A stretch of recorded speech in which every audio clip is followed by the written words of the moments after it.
मित्रांनो, जय भीम, नमो बुद्धाय. आपल्या सर्वांचे श्रीमंत विचार या यूट्यूब चॅनलमध्ये सहर्ष स्वागत करतो. माझे नाव प्रतीक साबळे. तर आजच्या व्हिडिओचा आपण मुद्दा डॉक्टर बाबासाहेब आंबेडकर यांचे शैक्षणिक विचार. तर व्हिडिओला सुरू करूया. शिक्षण हे समाज परिवर्तनाचे प्रभावी शस्त्र आहे. शिक्षणाने माणसाला आपले कर्तव्य व हक्कांची जाणीव होते. समाजातील अस्पृश्य समाजाला स्वतःची जाणीव व्हावी यासाठी आंबेडकरांनी शिक्षणाचे महत्त्व समाजात विशद केले. शिक्षण हे वाघिणीचे दूत आहे. ते जो पिईल तो माणूस गुरगुरल्याशिवाय राहणार नाही, असे ते समाज बांधवांना सांगत. प्राथमिक शिक्षण हे सर्व शिक्षणाचा पाया आहे, म्हणून हे शिक्षण अतिशय दर्जेदार व गुणवत्तेचे असावे असे सांगत. प्राथमिक शिक्षणाचे ध्येय असे असले पाहिजे की मुलगा किंवा मुलगी एकदा शाळेत दाखल झाले की तो किंवा ती पूर्णपणे सुरक्षित, माहितीपूर्ण व गुणवत्ता प्राप्त करून बाहेर पडावी. शासनाने यासाठी लक्ष द्यायला हवे.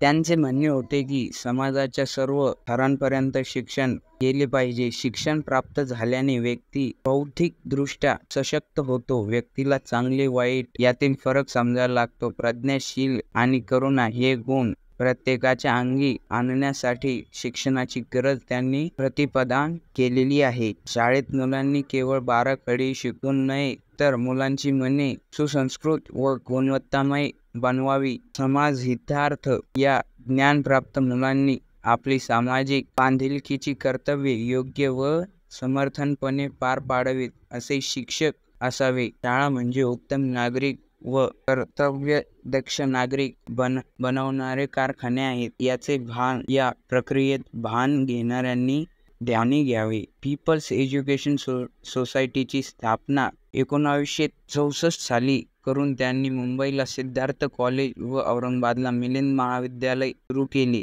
राष्ट्रहित व समाजहिताचे भान ठेवणारेच खरे शिक्षण होय असे ते मानित. तर मित्रांनो, हे होते डॉक्टर बाबासाहेब आंबेडकर यांचे शैक्षणिक विचार. मित्रांनो, तुम्हाला व्हिडिओ कसा वाटला कमेंटमध्ये नक्कीच सांगा. आपले श्रीमंत विचार या यूट्यूब चॅनलला सबस्क्राईब नक्कीच करा. आणि जर का तुम्हाला माहीत करायचे असले जय भीम म्हणजे काय, तर ह्या व्हिडिओवरती क्लिक करा. आणि जर का तुम्हाला महाडचा सत्याग्रह हा कसा झाला हे माहीत करायचे असले तर ह्या व्हिडिओवरती क्लिक करा. धन्यवाद. जय भीम, नमो बुद्धाय.